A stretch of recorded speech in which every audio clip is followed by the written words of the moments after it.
बिस्मिल्लाहिर्रहमानिर्रहीम। अस्सलाम वालेकुम। कैसे हैं आप सब लोग? उम्मीद है सब खैर खैरियत से होंगे। जहाँ तक मेरी आवाज़ जा रही है और जहाँ तक मेरी आवाज़ सुनी जा रही है, आप सब लोगों के लिए बहुत सारा प्यार, बहुत सारी दुआएं। मेरी दुआ है अल्लाह ताला से, अल्लाह ताला आप सब लोगों को अपनी हिफ्ज़ व अमान में रखे, आमीन। और मैं हूँ आपके साथ फैमिली कुकिंग स्टाइल से। आज मैं आपके लिए एक ऐसा समर ड्रिंक लेके आई हूँ जिसके पीने से बेशुमार फ़ायदे तो हैं ही, इसको बनाना भी बहुत आसान है। आप दिन में, रात में, कभी भी किसी वक्त के लिए आप बना सकते हैं और पी सकते हैं, क्योंकि खीरा, पुदीना और नींबू हर वक्त हर घर में मौजूद होता है। गर्मियों के लिए बेहतरीन मशरूब है जिसमें ठंडक पैदा करता है और गर्मी से बचाता है। मैदे और जिगर की गर्मी के लिए 1 गिलास रोजाना पिएं। इसको बनाने के लिए मुकम्मल गाइड करूंगी, एक एक चीज़ इंशाल्लाह मैं आपको डिटेल से बताऊंगी। वीडियो को आपने एंड तक ज़रूर देखना है। मेरे तमाम सब्सक्राइबर जो मेरी वीडियो को लाइक करते हैं, उनके प्यार मोहब्बत का मैं अपने दिल से शुक्रिया अदा करूंगी। और जिन्होंने अभी तक मेरे चैनल को सब्सक्राइब नहीं किया तो प्लीज़ आप मेरे चैनल को भी सब्सक्राइब करें। ये आपकी तरफ से हमारे लिए इनाम होता है। इंशाल्लाह जी मैं आपके साथ इसी तरह से बहुत मज़े मज़े की रेसिपीज शेयर करती रहूंगी। तो चले जी, हम चलते हैं अपनी रेसिपी की तरफ।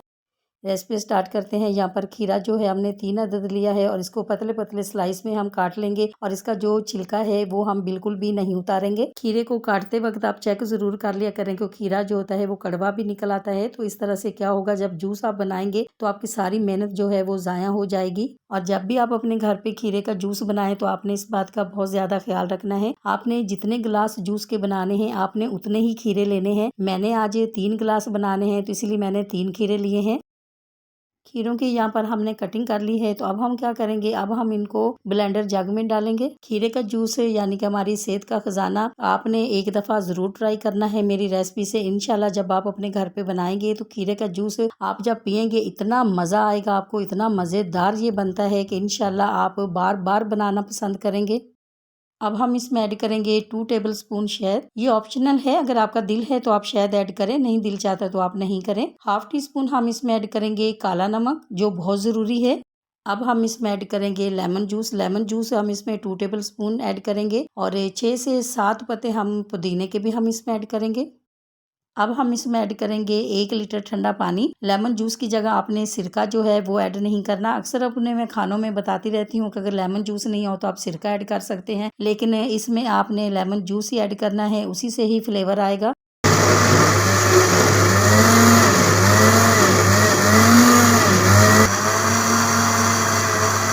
जूस को हमने बिल्कुल रेडी कर लिया है। तो अब हम एक बाउल के ऊपर स्ट्रेनर रखेंगे और इस तरह से इसको अच्छी तरह से छान लेंगे। हमने नमक इसमें काला नमक हाफ टी स्पून ऐड किया था और आप अपने घर पे जब भी बनाएं तो आप नमक ज़रूर चेक कर लें और इसमें आपने काला नमक ही ऐड करना है, वाइट नमक इसमें बिल्कुल भी नहीं जाएगा। काले नमक से ही फ्लेवर आएगा।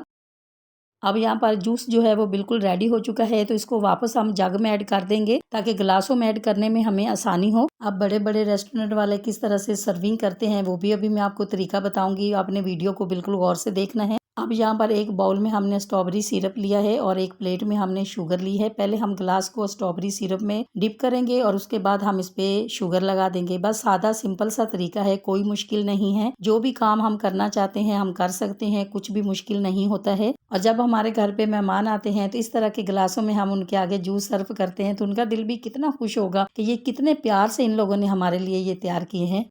अब गिलासों को हमने रेडी कर लिया है। तो सबसे पहले हम इसमें आइस क्यूब ऐड करेंगे। जितना हमने ठंडा करना है उतनी हम इसमें आइस क्यूब ऐड कर देंगे। आपको अगर ये मेरी रेसिपी अच्छी लगी है तो मेरी वीडियो को लाइक और मेरे चैनल को सब्सक्राइब करना नहीं भूलिएगा। दोस्तों और रिश्तेदारों के साथ भी शेयर किया करें। अपना बहुत ख्याल रखा करें, दुआओं में मुझे भी याद रखा करें। इंशाल्लाह जी अब आपसे मुलाकात होगी एक नई रेसिपी के साथ। जब तक के लिए मैं चाहती हूँ आपसे इजाज़त। मेरी दुआ है अल्लाह ताला से आप सब लोगों के लिए, आप सब लोग जहाँ पर भी रहें हैप्पी रहें, हेल्दी रहें, खुश रहें। अल्लाह हाफिज़।